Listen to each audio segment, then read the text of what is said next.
For those who haven't been here before, I'm Jeff Larson, CEO for the Republican National Convention. And welcome to... The significant thing tonight for purposes of the general election is the introduction of our vice presidential nominee to the American people as the nominee. Governor Pence will be the featured speaker in the second hour. He will be talking about his record a little bit and why his background fills the criteria that Mr. Trump put out 3 months ago when he began the selection process for a vice presidential candidate. That selection process focused on experience, on ability to be president on day one, and somebody who could help him do the job that he needs to do in Washington. Governor Pence filled all those criteria, in addition to which, because of his popularity within the grassroots of the Republican Party, both in Washington and across the country, we feel he helps us to accelerate the unification of the party in a real meaningful way.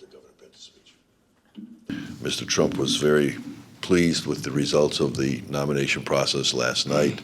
It was very satisfying and rewarding to him that after a year of being on the campaign trail and a year of being told that he would never be the nominee of the party, that he secured the party with, over 1,700 votes, delegate votes, and really was widely accepted on the floor, even by those who didn't vote for him because of the bound nature of the delegations. The fact that the other thing that we were very pleased about last night was the comments made by Speaker Ryan and Senator McConnell that were consistent with the comments made by Mr. Trump, which is that the leadership understands that our agenda is important and critical, and the best way to achieve that agenda is to have a Republican Congress and a Republican president, and that as a result will tangentially result in a court that will protect the liberties that we believe are so important.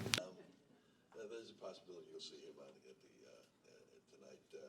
tonight. I think the convention last night, the tone that I saw was a joy in nominating the candidates for president and vice president, who the delegations certainly believed are going to be able to carry forth in a successful way a new time for America and a new vision for America and breaking the gridlock.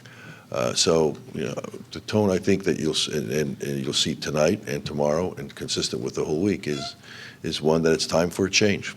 How about that chant, though? Does Mr. Trump support Well, that chant? I think that was a refrain that Governor Christie was calling for in the speech, and did it reflect the attitude of people saying it? Probably reflects the attitude of a lot of people in America, where over 70% think she's guilty and don't understand why justice wasn't done. And frankly, that plays right into the narrative of why things need to change in Washington, because there's special justice for some and it's not equal justice. I'm comfortable that Senator Cruz is going to talk about his vision for America. It'll be campaign themes that he talked about in the campaign. I think that he'll talk about Hillary Clinton and the failures of how America cannot afford to have Hillary Clinton president. And I think he'll say something, but he'll give a sign of where he is on Donald Trump that will be pleasing to the Trump campaign and to the Republicans.